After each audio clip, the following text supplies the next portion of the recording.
Hello, everyone. Today I'm going to be discussing a long-running project that I had that I recently decided to stop working on. I will be discussing this project, which you can see on screen, my thoughts on it after finishing it, what I learned, and uh, what I plan to do for game development moving forwards. So this was a project that I had the initial idea for in like April of 2019, I think. Um, and Sometime in like August of 2019, I started like mocking up some sprites for like the title screen.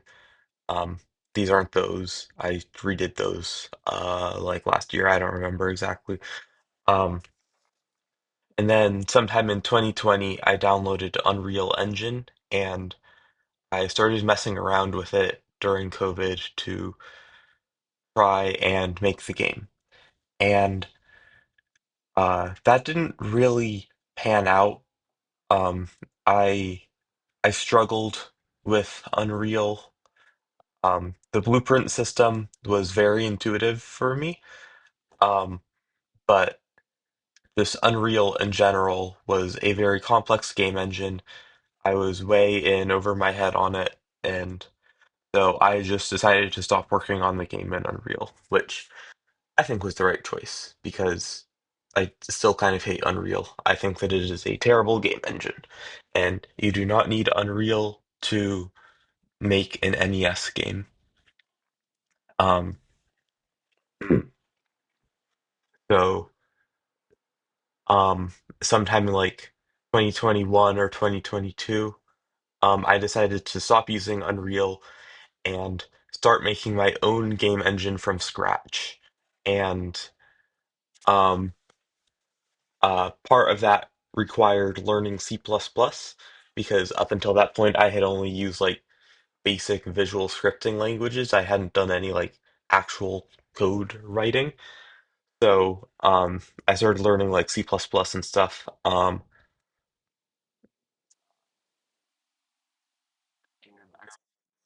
I watched like 3D Sage or something. And he's like making this Raycaster series and he's using a graphics library called Glut. So um, I started making this game with Glut and just using like its draw rectangles function to draw pixels to the screen. And I started like working on kind of recreating the original NES's image format. And by image, I mean like the character tables and stuff. And I eventually like got some stuff rendering by like April of 2022. 2022? Yeah, it was 2022. Um, and then like at some point during like May, I started working on Collision, and Collision um, kind of broke me. I could not figure out how to implement Collision, so I didn't really work on the project at all for a couple of months.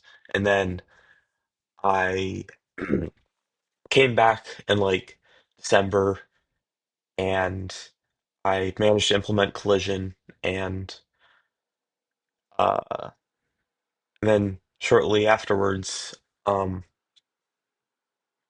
or yeah, shortly afterwards, I decided that I didn't really like programming on Windows, and Glut is incredibly slow, so I started looking for alternatives. So I kind of managed to turn the whole game into like a library, just a couple of CPP and header files to include. Um, and so I managed to basically just turn the game into a library with just like an init function that you call and a tech function and a way to send inputs and all that stuff. Um, and then I made probably the biggest change in the project, and that is using the Vulkan graphics API. I chose Vulkan because it was modern and cross-platform and just like since it's on macOS, it's on Windows. OpenGL is deprecated. I don't want to use Metal since that's only on macOS. Don't want to use DirectX because that's only on Windows. And I don't think DirectX or Metal are on Linux. So, um, yeah, I started learning Vulkan. And keep in mind that I don't think I had even been using C++ plus plus for a year at this point, and I started learning Vulkan. And that might have been a mistake at the time, but like, I don't know. And so I managed to port it with like this code from this website called Vulkan Tutorial, and uh, yeah, I managed to get that working. And so so that it would just like send what my C++ software renderer drew. It would send that to the GPU as a 256 by 240 texture, and that is still the system in use. Um, and so that's just a brief overview on like the beginning of this project. Um, and then like afterwards, I implemented, I started implementing like level transitions and items, and eventually I did dungeons, and I made image editors for two different image formats, the CHRs, and also these things called sprite canvases, which I'll talk about later. Um, and I made a level editor and a dungeon editor, and those were probably the hardest part of this project. The editors are really complex little mini programs, and I'll show those off. Um, but first, I- I'll show like the actual game. So this is my Zelda game. And so there's other stuff. There's a lot of stuff about this project to talk about. Um, so this was the first room that I made. I didn't really have any plans for what it would be used for when I first made it. Um, so kind of the whole map was designed around this. And so my plan was to do a vertical slice with four dungeons as like a demo, and then I would move on to the actual game. And it would have a map that is four times larger than the original Zelda. It would have uh 24 dungeons and also like Hyrule Castle, which was like three more dungeons. It would have towns, it would have like little like optional mini dungeons that would like get you heart pieces or something. It was a very ambitious game. And so over the summer last year, I made the challenging decision to just not make as I was sick of working on the project, I was getting really annoyed. So I decided to make the vertical slice the game. And then a couple of weeks ago, I decided to just the vertical slice was annoying enough that I just didn't want to finish the project. So this is where the game is at. Um, I'll probably upload like a gameplay video of like since like the dungeons, the four dungeons and the map are basically done, but there are some unfinished things and like some bugs with how it's all set up, so I'll probably like polish that up a little more, and then I might like release another video about that, although people who watched my last video know that I have a good track record of saying, "Oh, I'll make that video later," and then not making it. And this is actually my second time recording this video. The first time was last night when I was like half asleep and I was like being super cynical about this whole project. And I think my voice also sounded kind of weird and I like half asleep and I think I just said that. Um, so I'm re-recording that. It was kind of a pain. I kept having technical issues, but yeah, so I'm not going to like actually show much of the actual content since I think it would have just been boring to watch. So Instead, I'm just going to wander around, discuss the project and my thoughts, and I might also like show off my editors and discuss the architecture later. So yeah, this is the first room. Um, you can go into this room, which is a dungeon. Um, I will talk more about dungeons later. But for now, I have dungeons. That's cool. The dungeons were very challenging to work on. I had to like the dungeon editor is by far the most complex editor, and I also had to implement a secondary image format, sprite canvases for the rendering. Um, so that was fun. I think probably my favorite part of this project to work on, other than like level design and like world design, was probably like the items. So I have a good amount of items. All of these empty slots were items that I just didn't get around to implementing. Um, and also this one isn't implemented um, because I don't know, I didn't want to implement it. I was just kicking that can down the road.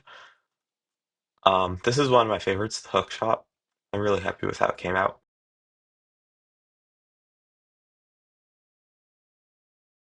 And so some of this was kind of like inspired by Breath of the Wild, how like when you shoot like fire arrows, it'll like spread fire. So like um you can like burn down the grass with the candle. And then the fire also damages you, I guess. Um but then you can I'll see if I can find a good place to demo this.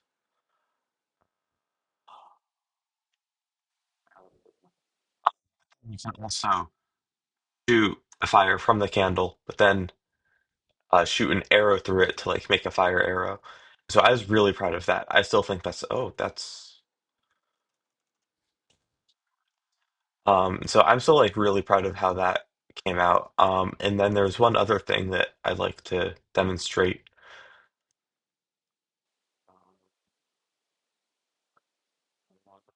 Magic. I have this like system for the grass spawning items that I think is pretty balanced where like you have to like wait. It has like a timer so that if like you're just like spam cutting grass like this, you won't really get any. Oh, but I got an item anyways. You're much more or less likely to get an item if you just spam cut grass, but if you wait, then you're more likely to get an item. Um, I don't know. A lot of One was just focused on tiny little things like that that didn't really matter. And I think that that is kind of part of what killed the project, just like not focusing on the big things and just working on implementing random, useless systems that don't really matter in the long term. Okay, I'm at full health again. Yeah, you can shoot swords. Um, and I copied. Oh, I should get that. And then I copied the items from Breath of the Wild. So you have the axe, which is slower, it has more horizontal range, does more damage, and shoots projectiles. And you have the spear, which is a spear. It's kind of just a inferior version of the sword since it's slower and I think also does less damage, which again I just copied from Breath of the Wild. But yeah, there's one other thing I want to show. And that's this kind of alternate bomb. Um, and so I was thinking about um like some of the items that I could add to fill out the item roster since again, part of me not really planning stuff out is because I'd be like, oh, I'm gonna have 20 whole items. And then I never even figured out what I wanted all the items to be. I still have, like, if I look at one of my documents real fast, 7 different items that I was considering adding. It was just way too much for me to handle. And I don't want to implement all those items. I know I said that it was one of my favorite things to implement. I don't want to implement that many. And I was, and like, it was just adding items for the sake of adding items, not for like because I had an ingenious idea for a fancy item. Um, I'd say only one item is something that I'm like actually genuinely proud of, and that's this one, which I will show later when I'm demoing dungeon stuff.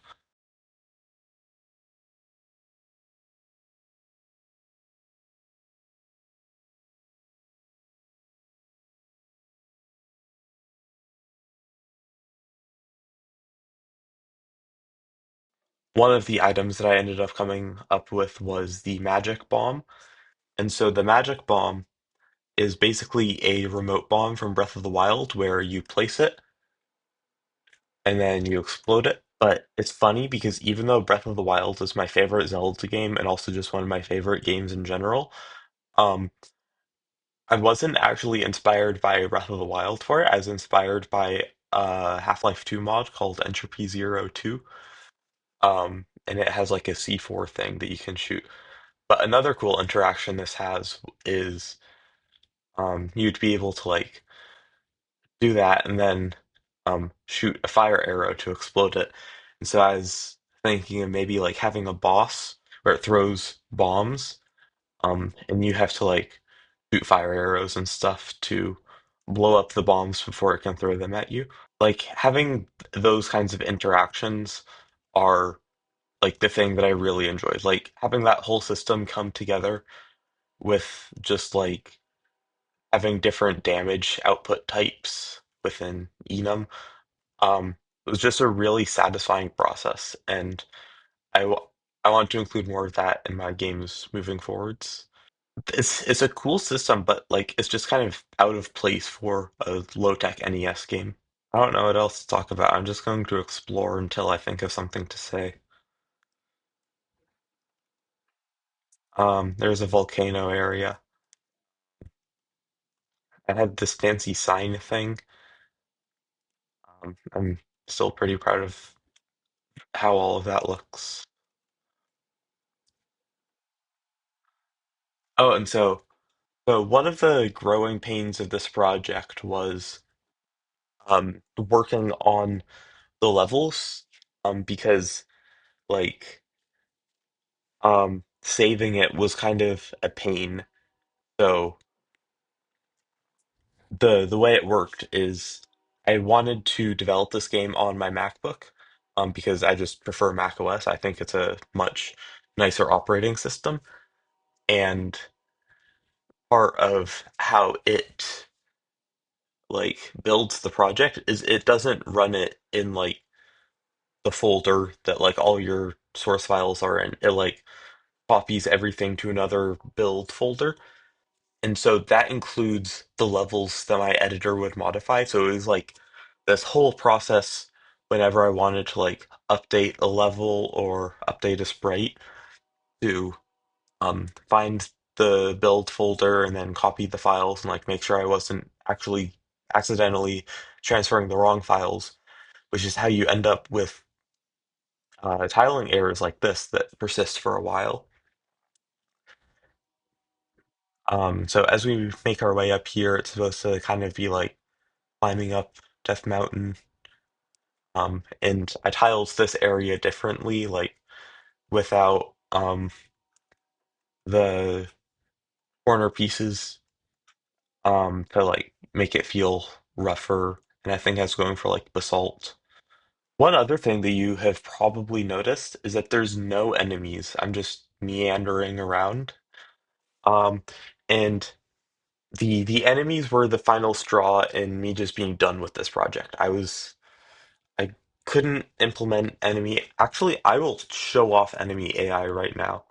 Um, I was just not having fun implementing enemies. Oh, the sprite's black. I don't know what caused that. Um, and so this one's doing fine, but like sometimes they just like have weird like issues and like jump around and they'd stick close to walls, and then you end up with this guy just going back and forth. Can he not go up and down? Oh,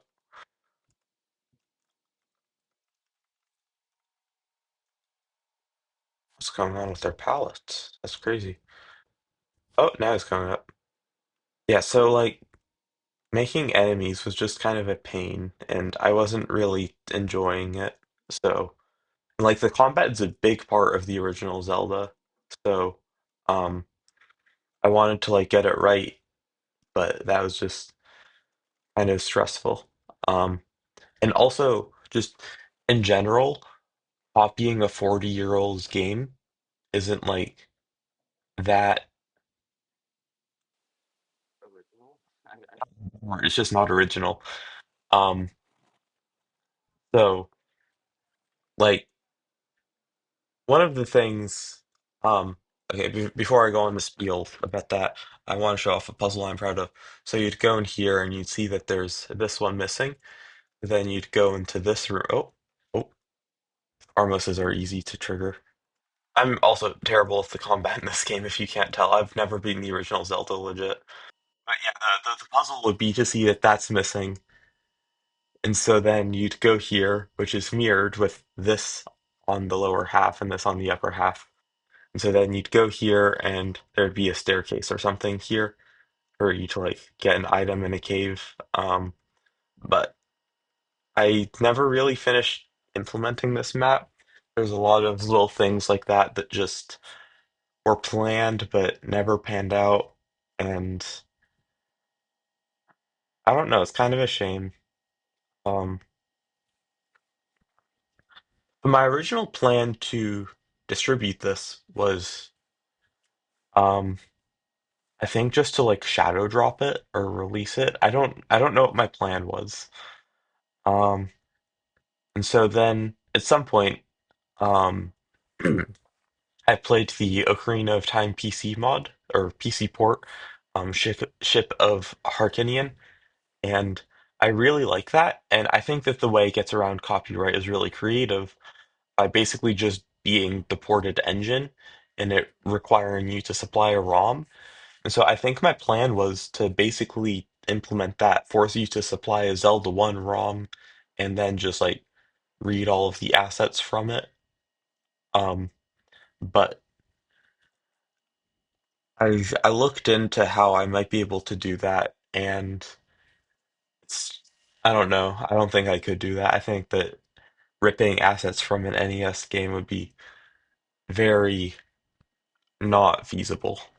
Yeah, no, I just didn't know how I would distribute this, and so okay, there's more tiling errors. I don't know how that happened. Hold on, I have the original. Yeah, I don't know how that happened. Um, I'll talk more about the map later. So I didn't know how I would distribute it, and just oh yeah, that's another thing that I had like little towns like this. Um, they're not big towns; they're just like this one has three houses total. And so you'd like there'd be like a shop, and then maybe like an NPC who gives you a hint on where you might be able to find an item. Um, and so just like not knowing how I would distribute this was a big kind of killer for the project. Since like people would never play this. I there's no good way to release it like unless I just shadow drop it, which I know other Nintendo fan game creators have done, and I could do too. This is a kind of like icy mountain area. All of the raft spots, none of them work. I didn't place the entities. Um, but I still think it's really cool. I'm proud of it. I think it has some nice kind of navigation-based puzzles. Very light puzzles, just like not actual like complex puzzles. Um, and there's just another way in. I don't know. This map is really weird. Yeah, just not knowing that I would not be able to distribute this game was really disheartening. So that kind of killed a lot of my motivation for this project since I would only really be able to share it with friends, which like isn't bad, but I don't know. With the amount of work that I put into this project, I would have wanted to be able to share it with the world. And making this video is kind of the only way I know how to share it with the world at this point. So yeah, that's the main reason I'm making this video actually, just so that I I can share what I did. Um, this is a kind of like desert area that's like kind of inspired by uh the Lost Woods from the original Zelda. Um, and also just like um think Ocarina of Time did something similar with the desert like having a sandstorm. Um, so I wanted to like kind of have it be maze-like, and so these water pools were supposed to like be hints. So there's a small arrow going up and then a big arrow going right. So you would go up and then right. But then to mess with the player, this is a different room. Um, you go up, right,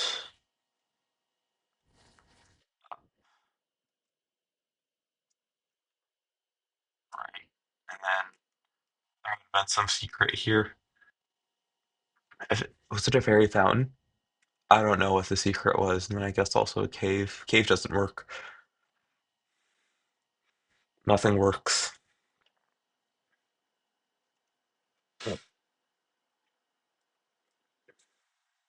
Uh,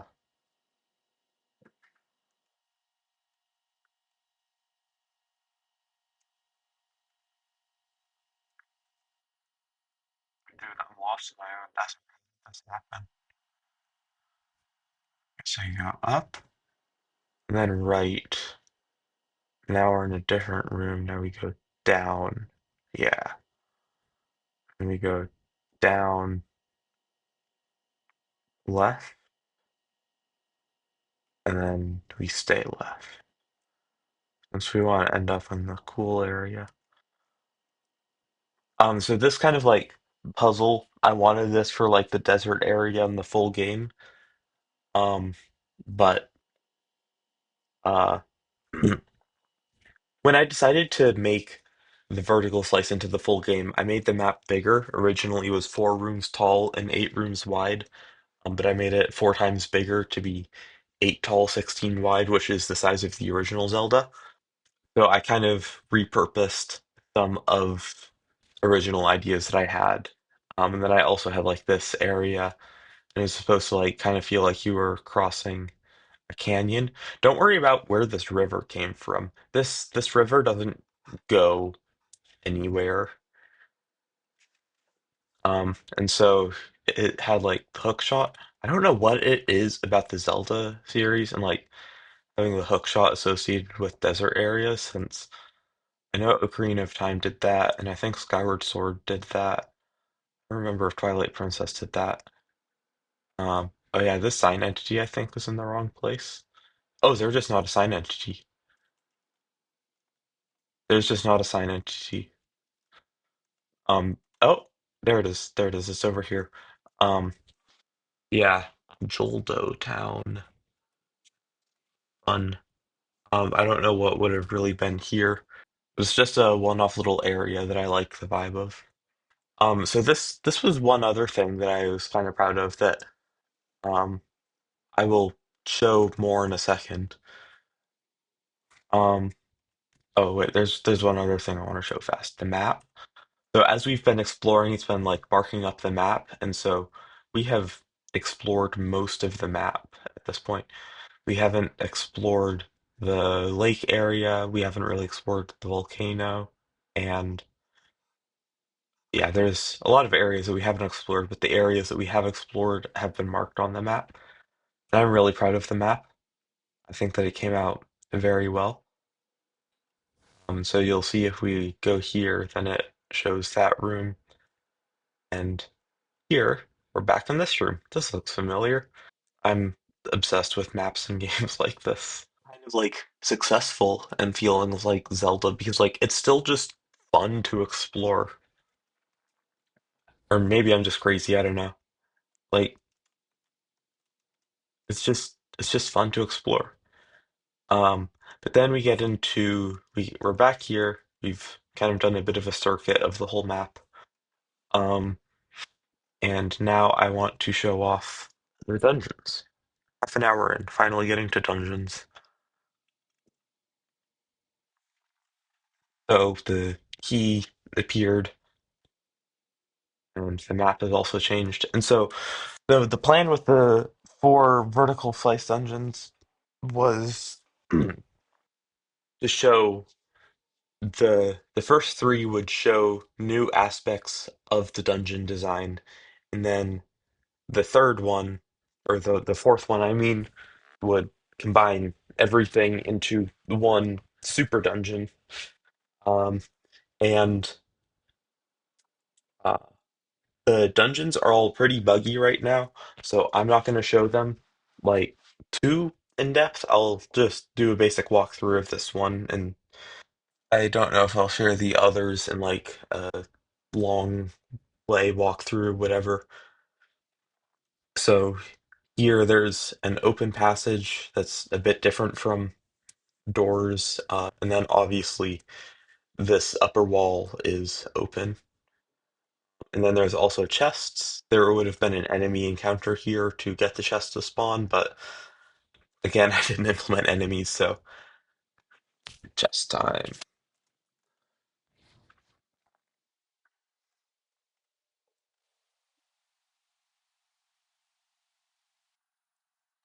So our idea was to like kind of have it be a big central hub room that was like this 3 room wide and 2 room tall area, and everything was branching paths off of it. Um, yeah. And so some of the rooms were basically just useless. I think this is the map. Nope, that's a key.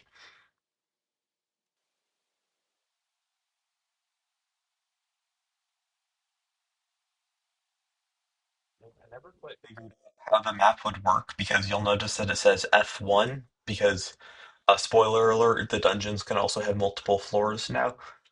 Um, in addition to you being able to fit all 9 of the original Zelda's dungeons on one floor. Um,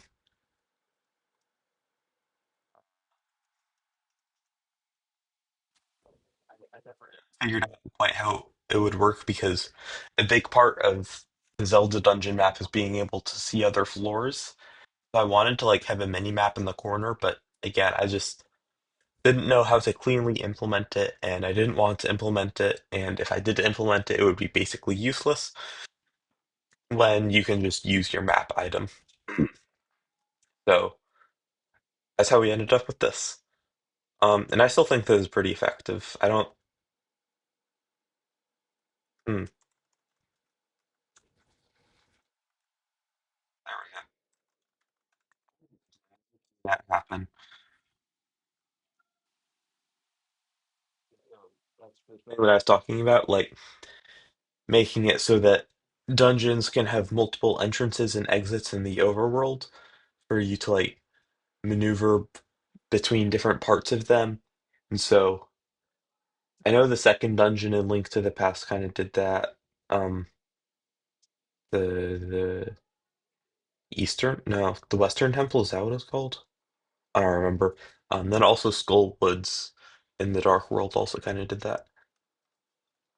I had a lot of fun in the dungeons with like making these super fancy and over decorated rooms. Then we get the raft. We already have the raft upgrade, the first raft upgrade, so that's not new. Well, I don't think I've showed rafting yet, actually. Here's rafting. It's the same as the original Zelda. Yeah, this dungeon would probably be kind of tedious to actually play. Um, it's closer to like having more like puzzles reminiscent of later Zeldas than like um the actual original Zelda, but like they still kind of suck because I don't know how to do like big puzzle box style level design. Um, here's the crossbow. Um, I copied Minecraft Dungeons for the crossbow. Auto firing bow where you just hold down the button. there was another puzzle here to get a key, I believe. So earlier there was this room. You can shoot the eye switch, opens the door. And I'm very proud of this puzzle. Puzzle, that's a nice voice crack. Um, where there's these four blocks here and then eight eye switches. And so what you have to do is shoot the ones where there's blocks in the upper room. Oh, so that's this one, this one, this one, this one. Yay, key. We we can go to this other area that is very much incomplete. Um, there should be like some bow check here, maybe like another eye switch or something. I don't know. Because otherwise you could get soft lock by using an earlier key on that door. Um, and no boss. Um, yeah, so the bosses are just like enemies, but like even harder to implement because like they're even less uniform than normal enemies. So like I just didn't know how to go about implementing them at all. So I never even had an idea for what the boss in this dungeon should be. Um, and there's no Triforce. Yay. This is a good time to show the dungeon editor. Um, so this is my dungeon editor. I spent a lot of time on this. So you can quickly navigate around the dungeon with WASD. Um, yeah. Um, you can zoom out and view the whole dungeon. Doesn't properly show the palettes. Um, and then there's different modes. There's the tile menu. This lets you draw tiles. So there are the floor tiles and the block tiles, the hole tiles and the water tiles. So I just have it so there are all of these tiles with the same collision, all of these tiles with the same collision, all of these tiles with the same collision, and all of these tiles with the same collision. And I think that that was probably the best because the dungeons should be kind of uniform in that way. There's the palette menu. I'm pretty proud of the palette menu. So there are all of these palettes that are kind of like preset colors, and then what you do is you click them and then you drag them, and so you'll notice that this wall changed. So you can make whatever. Oh, that's already there. You can make whatever strange color palettes you want. Um, and so some of these are from the original Zelda. Um, like this one. This one is like that kind of iconic level one look. Uh, and then I think this one is also from one of the dungeons. And this one, yeah, this was level two. You can do some really, really striking designs with these colors. Like that's good. I would play a Zelda dungeon that looks like this. You can very easily create striking color palettes for the dungeons. Um, and there's the room menu. Um, so what the room menu lets you do is open up walls like this. We're not gonna. Oh no, there's a room there. So you can just open it up. And then you can also click on walls to like make it a wall or a door, stairs going down, stairs going up, or an open passage. Um, you can also change the theme. I will show more themes later, and you can change the color palettes it uses. And then one other thing that the room menu can do is you can drag around rooms and rearrange them in this view. And then you can also like create rooms. Um,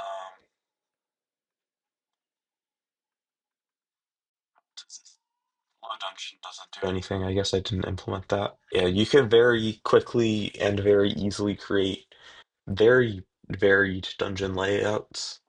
And I think that's the biggest strength of my game engine. I don't know, maybe I'll find a way to like release this as a copyright-free Zelda-esque dungeon editor, although I also know that there's much better dungeon editors out there, so I don't know who would want to use my crappy editor. Um, but then finally, there is the metadata menu, and this is the coolest one. So you can open up the entity list. Um, For those of you who are familiar with my channel, you might know that I used to do portal mapping, which I would still do if I had a computer that could run Hammer. I'm in college now. I don't have a Windows computer. I just have my MacBook. I've tried to run Hammer with like Whiskey, and it did not go well. Um,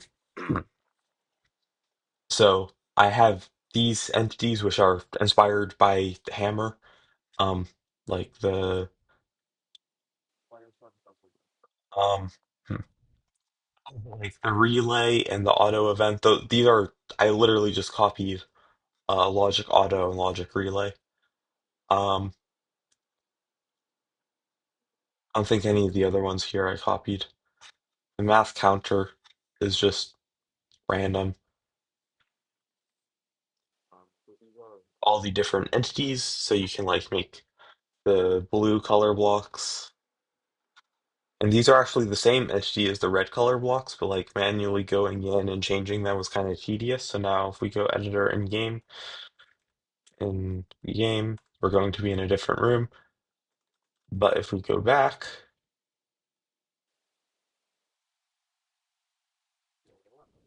then you could place some red color blocks,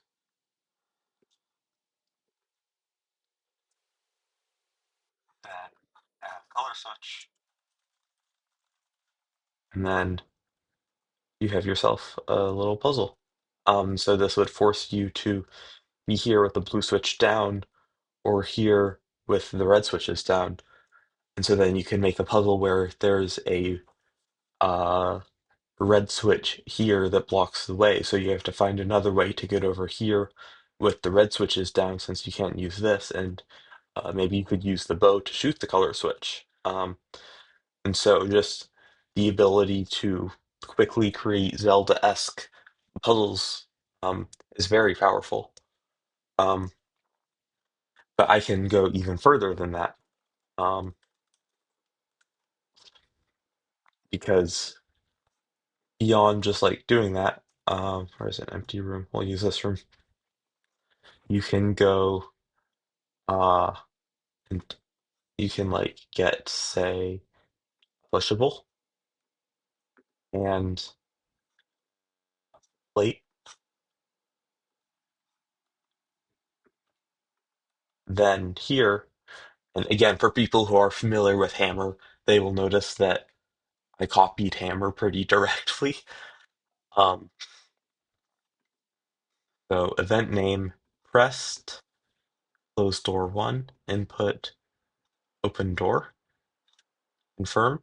Then we make another unpressed, close door one, input close door. So then we have this little Zelda puzzle where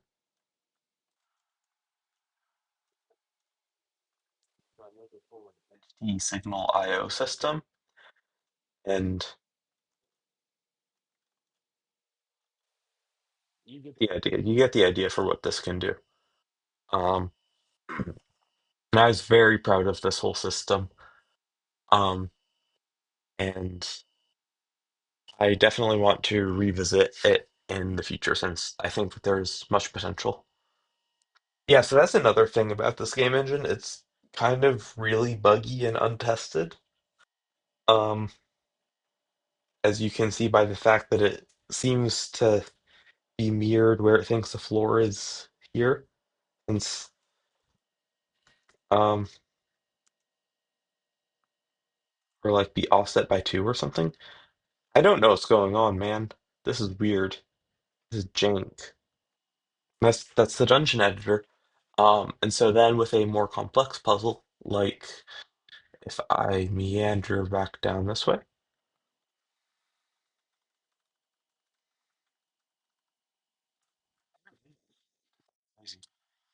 so here we have a bunch of I switch entities. And so in these, um, there's only one that switches them to the yellow kind. And then on the outputs, on, turn off, they add and subtract to the key chest counter, which is right here. And so then when that hits its max, then it makes the chest appear. When it leaves it, it makes the chest disappear. And so for people who are, again, with people who are familiar with hammer entity logic, they'll realize that this is basically an eight-way AND gate. Yeah, so now I'll show off the normal overworld level editor. Editor level. And so this is pretty similar. If we go out of bounds, I think it might crash, so we're not going to go out of bounds. But that's not out of bounds anyways. Um, so there's the tile menu. This opens up this thing. And so all these have collisions that are arbitrary. Um, so let's just place some ground, make a path here. And then I also have this switcher thing. I'm very proud of this. Oh, I'm very proud of this switcher. I think that it's really cool. And it made the process of editing levels a lot faster.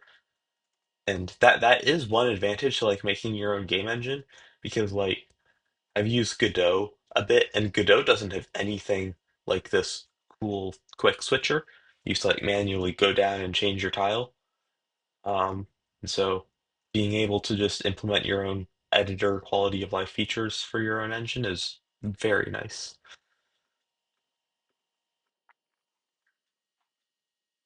How we can just completely transform this room in not that much time.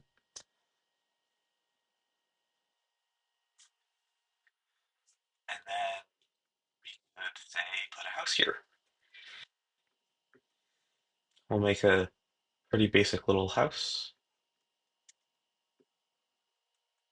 Um, the chimney there, a door there, and a window there. So now we have a cute little house. And then we could put some flowers. And then one thing I did was I made different trees. I'm proud of my tree sprites. Um, since the this one from the original Zelda, I don't know. I love this tree sprite. Those are very nice, and this one too is very nice. So I wanted to try and make more tree sprites. So I think that's done. And then you can also make this one into a wide opening tree. Have that like be an entrance somewhere. And so lots of potential there. And so then there's the palette menu. Here you change how the palette works. All of Zelda 1 uses this one. And so it would just like be like this, or like this, or like this. And then um yeah, there's different palettes for lots of stuff. The lava palette always looks kind of, or the volcano palette always looks kind of goofy. And then there's these two for the title screen that you can't even select. That's fun. Um, you're not supposed to be able to select them, so I guess it's working. This palette is a unique palette that was going to be used for the ending sequence. The way I was thinking it would work is it was kind of inspired by the finale in Breath of the Wild and Tears of the Kingdom, where like after the actual like final boss, it like moves on to something more cinematic. Although in my case, I would also like the actual boss. And it's like in Breath of the Wild, Calamity Ganon is like the actual final boss, and then Dark Beast is just a playable cutscene. Um, for this, I was thinking of just like having the original Zelda Ganon, which would be kind of anticlimactic, and then like a different sequence where he like gets more powerful somehow, like after you save Zelda. And so then you go up, or like the castle collapses, and I will show those sprites that I made for it now. And then, so this is the normal castle, and then now is the ruined castle. And so then you would like go back out through the castle in like an alternate kind of like broken way. And during this section, you would have only one item, the Triforce, and then like the Triforce would basically just be like that one thing from Terraria, like the last prism. I think the Moon Lord drops it. It would basically just be that. And so you would use that, and it would be like an auto scroller where like this larger form of Ganon is like chasing you, and it would use this palette, and you would like use the Triforce to like push him back. And then at the end of this, you would like be up in the mountains, and then this wouldn't go on too long since I don't think it would be interesting for that long. Um, but uh, at the end, you would like climb up a mountain, and then Ganon would be there, and then like you and Zelda would like shoot the Triforce at him, or like hold it up and like seal him in the Triforce or something. And then the mountain that they're on would be like the one from the title screen, and it was just super self-indulgent.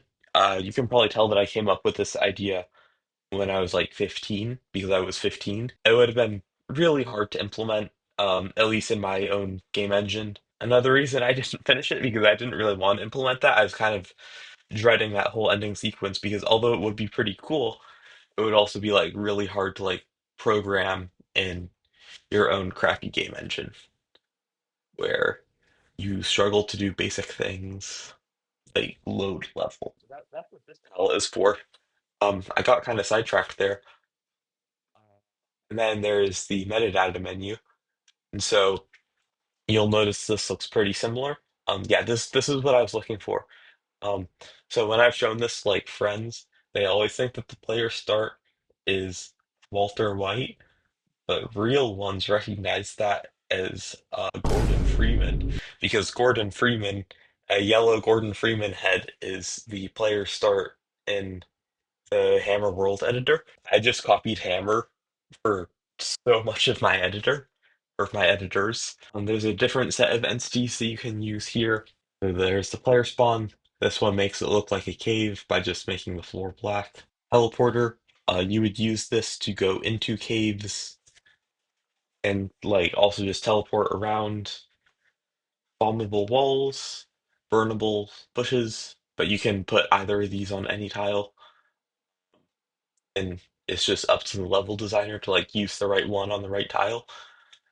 Pickups for like items, but also like basic things like swords or basic like hearts, enemies.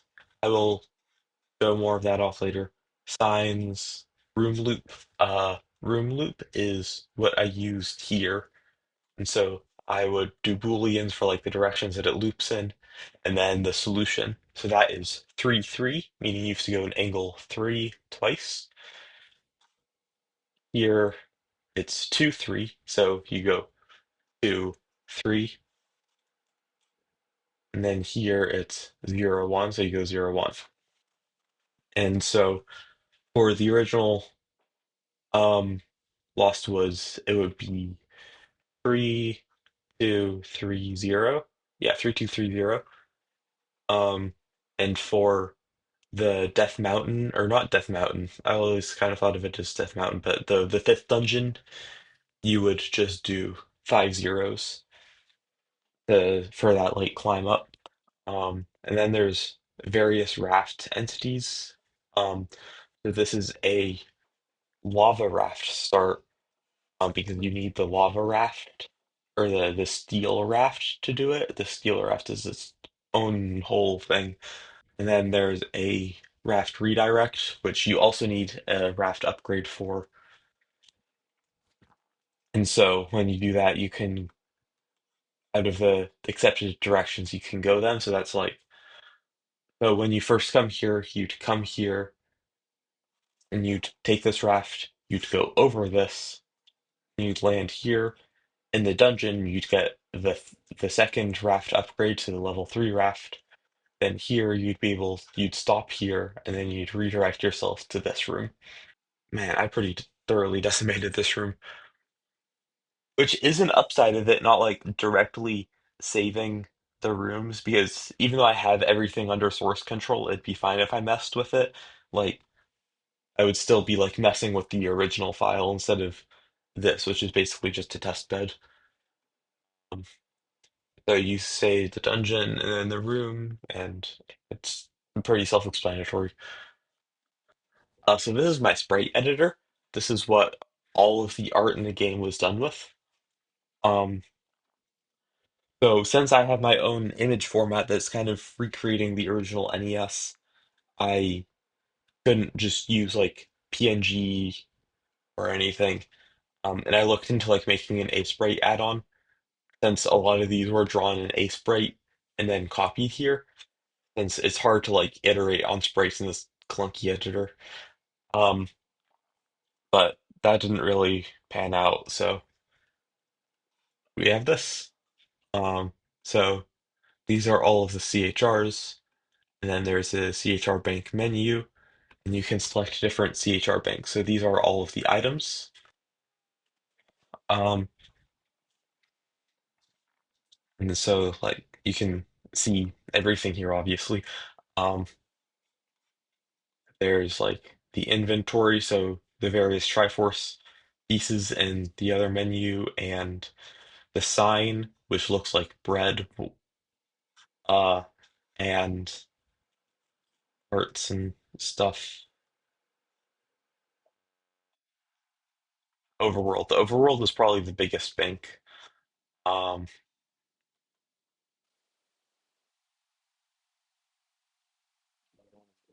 Dungeons and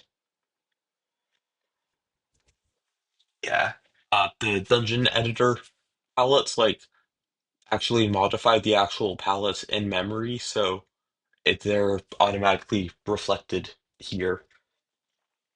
So I will select a better palette so you can see everything. And then Dungeon 2. Oh, I didn't show off dungeon themes. Um, yeah, this is gonna mess up some stuff, so it's gonna crash if we go back in game at this point. Dungeon themes. So you can go whole room theme, and then this is supposed to like look like a cave. And I didn't finish all the sprites, so it's kind of not done, but you can see it. I'm very proud of this sprite. Um, for like the cave walls, I spent a lot of time on it.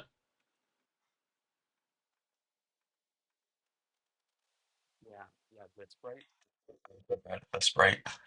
Um, so yeah, all of the sprites are here. So then the way that I turn that into the sprites that like you see in game is with another format called sprite canvases, which I mentioned earlier. And it crashed. That's fun. I don't know why that crashed. Yeah, so this is the sprite canvas editor. And so there's this window that you can toggle with E, and you can drag it around. And this window, I'm so proud of this window. Um, I spent so much time implementing it. I think it's really cool. Um, I really need a proper UI library because this is all hard coded. All of these buttons are hard coded, and it's so stupid. And I kind of hate this, but I'm also like really proud of it, so I can't complain. So you can change the index of like where it is in the sprite canvas or in the CHR editor, like the CHR index, and then like you can make it wider so you can very quickly display a lot of sprites in a somewhat jumbled way. Um, and so I have to manage dungeons, I have a lot of sprite canvases. Um, both of the existing dungeon, both of the existing and implemented dungeon themes have like what 128 each for all of like the different like corner variations, and each one has two layers for like the top and the bottom. If you can't tell, this whole thing is just unscripted. I'm kind of going off of a loose mental list. So then for the chest outline is a sprite canvas. It's like the one other dungeon sprite canvas, and then the title screen was all sprite canvases. Um, and so you can like drag around, and this whole system, like I'm genuinely so proud of sprite canvases. I think that they came out really good. They're intuitive to use. They're relatively easy to create. Um, yeah, top 10 systems implemented in my game engine. Um, Gordon Freeman. Close next. 0 2. Gordon Freeman. Oh, 3. Hold on. Another year. Yeah, yeah, there they are. There's Gordon Freeman. So that's the power of the sprite canvas system. Uh, the wide aspect to make it 4 by 3. NTSC resolution to chop off the top and bottom 8 pixels, since that's what NTSC did. Uh, and then there's different CRT settings, like make it look more like a CRT. Um,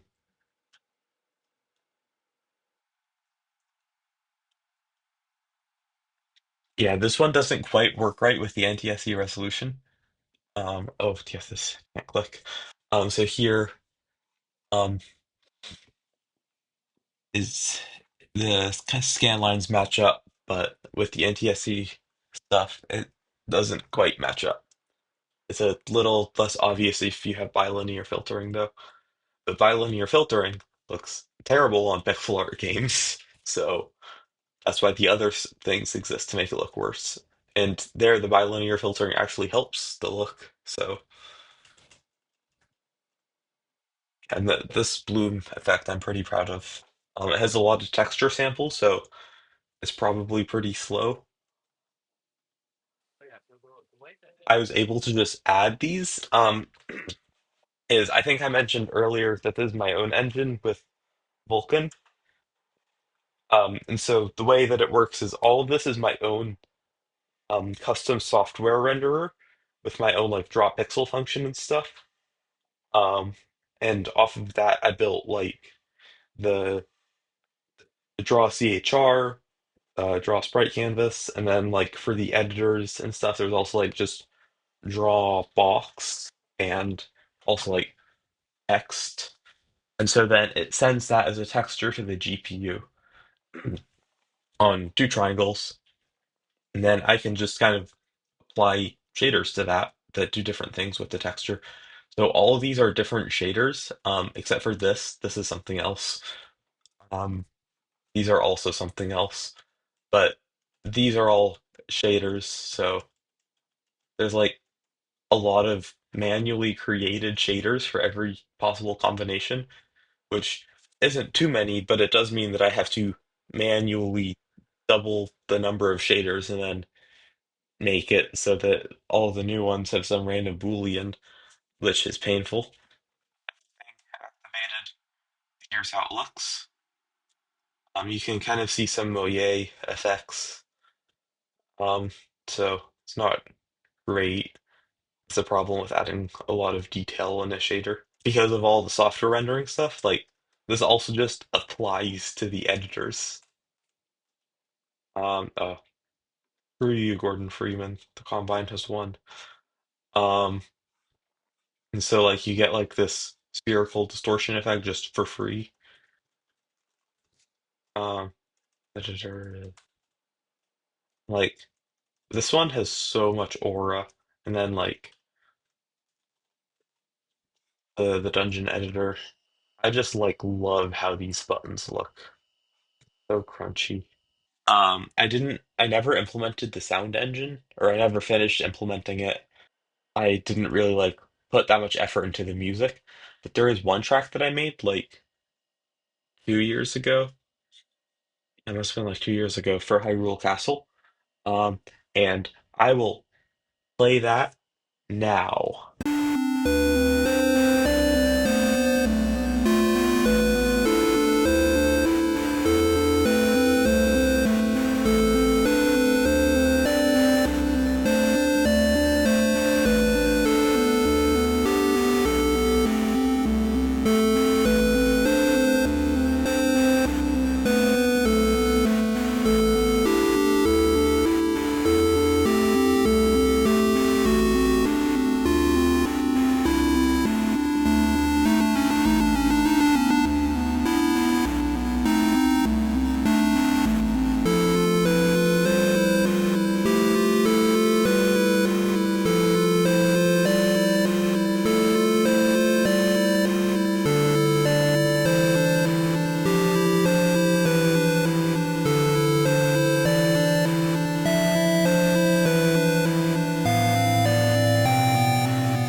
Okay, wasn't that cool? Yeah, so with this project, um, I use like the back end renderer in this for a lot of different projects. So uh, look at my Epic wallpaper for a second while I do some stuff. Um, so I use the back end renderer to do different things. And I want to show off. Yeah, so I made Wolfenstein. I made a Wolfenstein style renderer. Um, this again goes back to like that 3D Sage thing I mentioned earlier.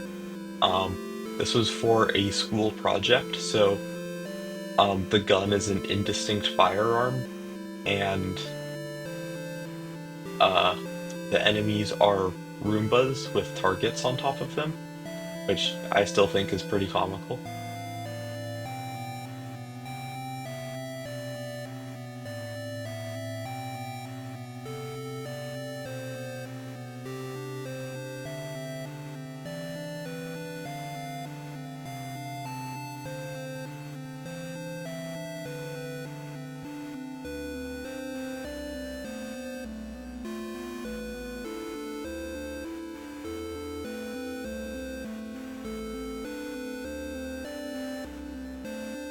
Oh, and so for this, I actually like imported PNGs with code that I stole online. Oh, there it is. It's in the house.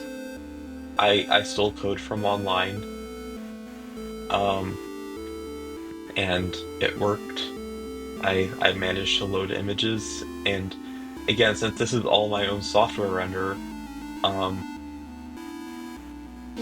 I can just handle the memory myself and not like deal with sending a ton of image files to the GPU,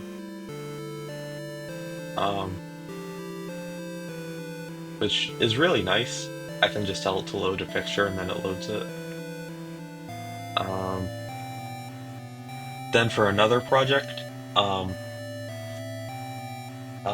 in my senior year of high school, I made this. So this is a Doom style renderer, but it's also like kind of a raycaster. It's weird. This is a really unholy. Oh, I have not seen this before. Um, oh,